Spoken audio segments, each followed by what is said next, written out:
Wisp Sports Radio, the voice of women in sport. Hello and welcome. Thank you for downloading Soundbites on Wisp Sports. I'm your host, Dr. Kirstin Lauritzen, and this is Season 2, Episode 6.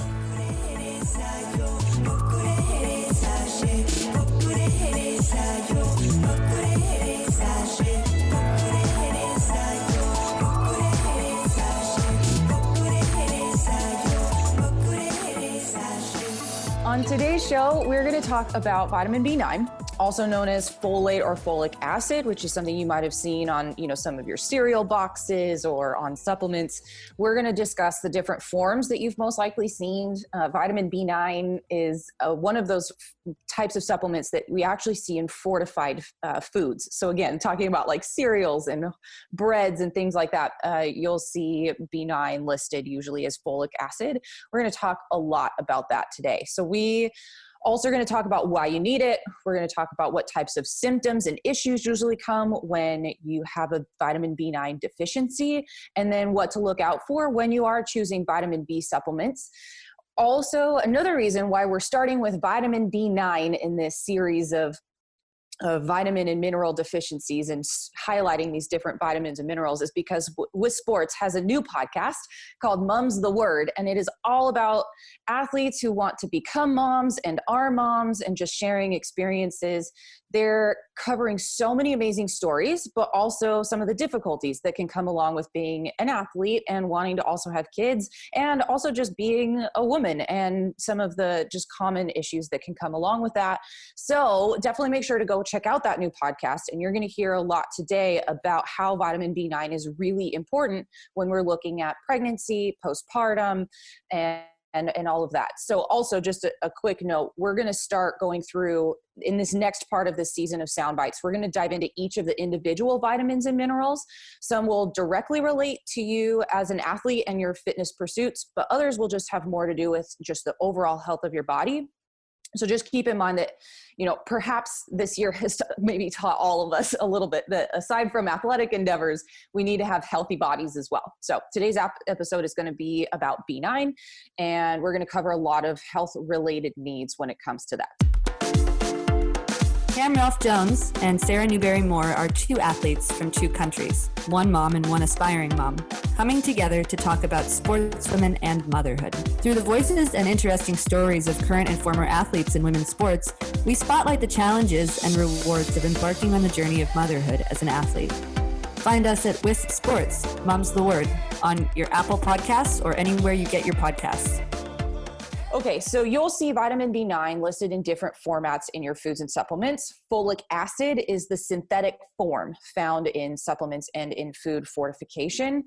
Folate, though, so folic acid, folate is vitamin B9 found naturally in food. And this is an important thing to note because as we go, I'm going to talk about some of the differences here and why we really want to be striving to get this in its natural form if we can.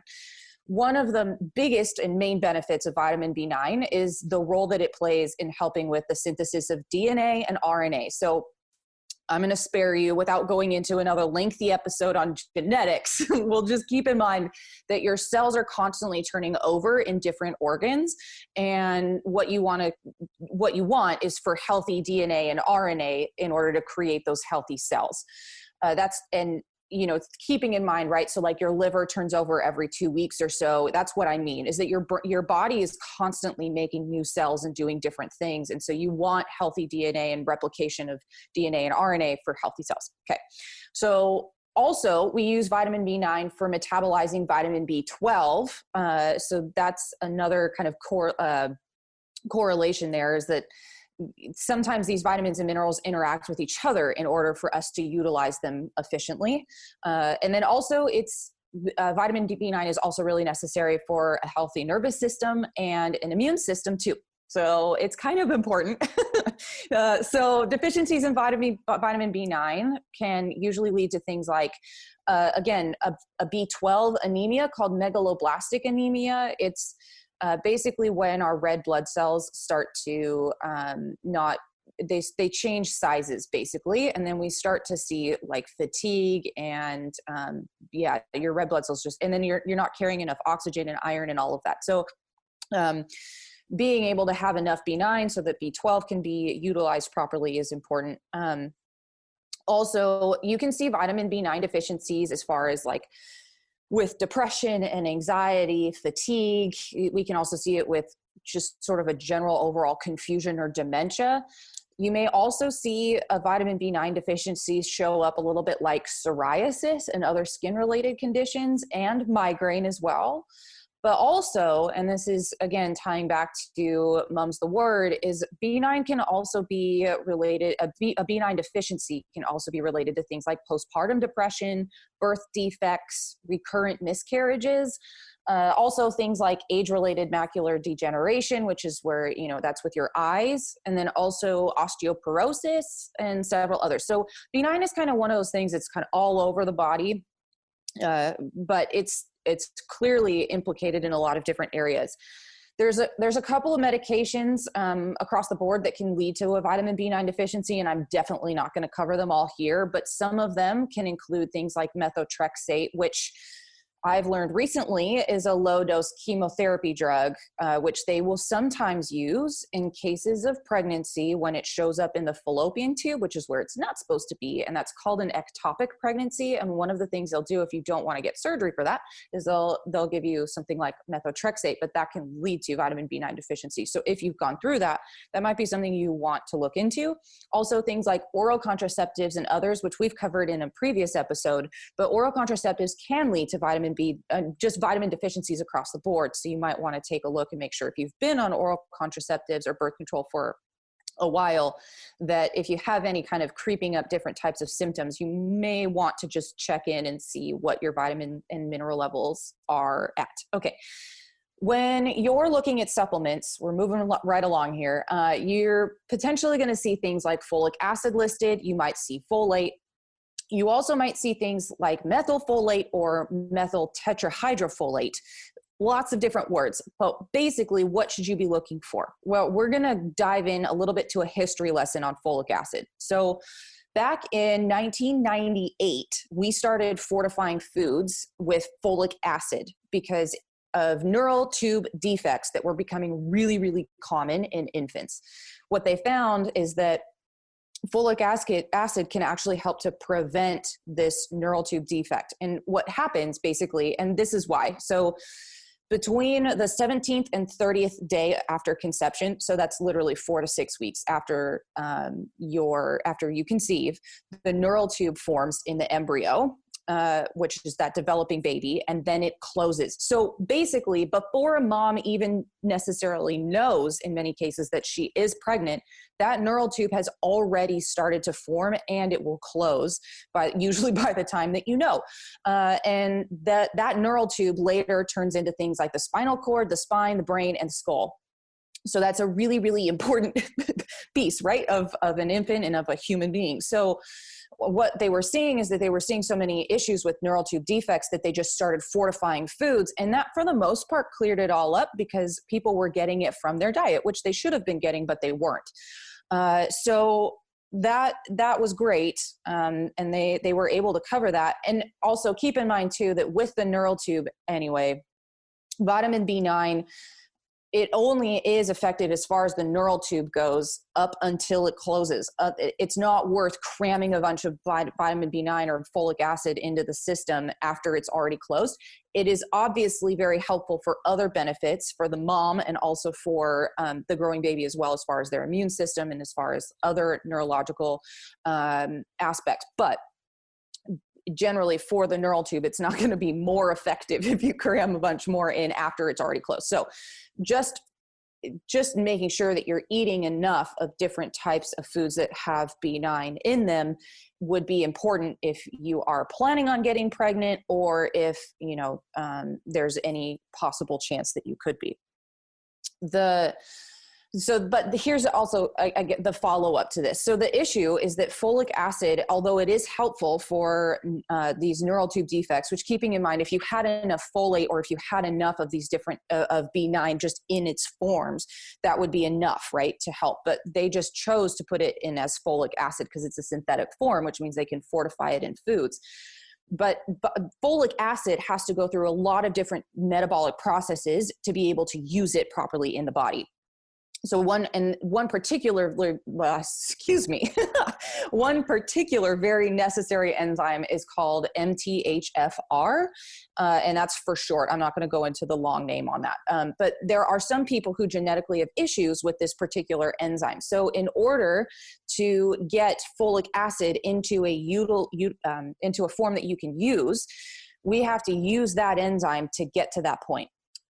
So if you have and a lot of people don't know that they have this genetic deficiency. So I just wanted to mention it because that can be causing things, again, going back to the top, like if you've been struggling with any neurological type things like depression, anxiety, or, if we're looking at things like postpartum depression or just miscarriages that keep happening, let's tie that in, right? And we could potentially run a genetic test and just make sure, if B9, if you run a vitamin and mineral panel, right, and B9 and some of these other B complexes come up, and that's just clearly been something you've been chronically dealing with, then you could even continue to ask another question and dive a little bit deeper and see, is it possible that there's a genetic piece here? And then what you can do, and what you'll see a lot now, is that you can actually bypass this in many ways with supplements that are already methylated. So you can look for things like methyl-folate in your supplements, or methyl-tetrahydrofolate, and that just sort of bypasses this whole thing because you have to have that methyl factor.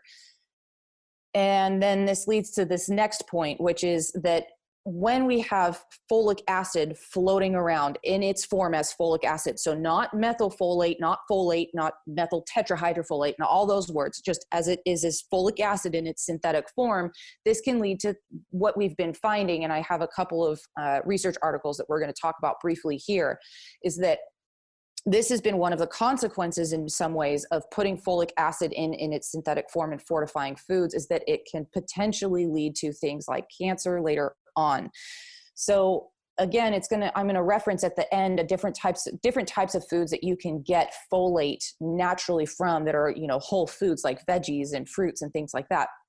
And I'm going to stress that again, that it is really important to be getting it from natural forms versus in this synthetic form. Couple of the articles that I referenced in the resources section below is that in patients, for example, they did a study in Norway with patients that had ischemic heart disease, where there's really no folic acid fortification of foods, at least at the time of this study. And treatment, they started a treatment with folic acid plus vitamin B12, and one of the things that they saw was an increased rate of cancer outcomes. And in the United States and also in Canada and Chile, when we started fortifying foods with a folic acid supplementation program, we also saw an increased prevalence of, in this case, colon cancer.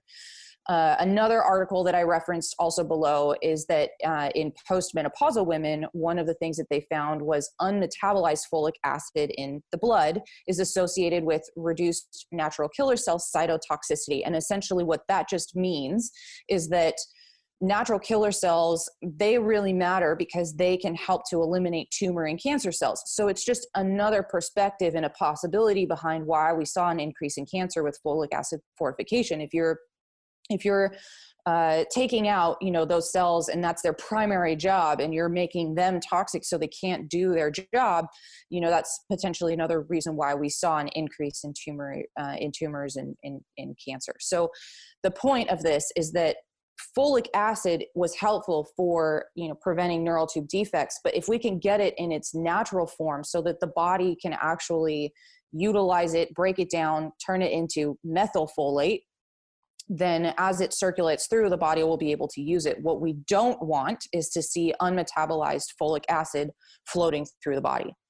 So again, I'm going to say this multiple times, and I know you've heard it multiple times on this podcast, but if you can get these vitamins and minerals in whole food forms where they naturally come from the environment, it's going to be a lot healthier than if you get them from synthetic forms when they put it in as folic acid, like into cereals, and they even put them into bread sometimes and things like that. So here's some of the great food sources really that you can get vitamin B9 from. They include things like your leafy green veggies, right? So we're looking at all different types of lettuces and kale and spinach, anything that's got that leafy green category, that's fair game. And if you can, and if your gut can tolerate it well, getting leafy greens in their raw form can also mean that you'll get folate in its best form.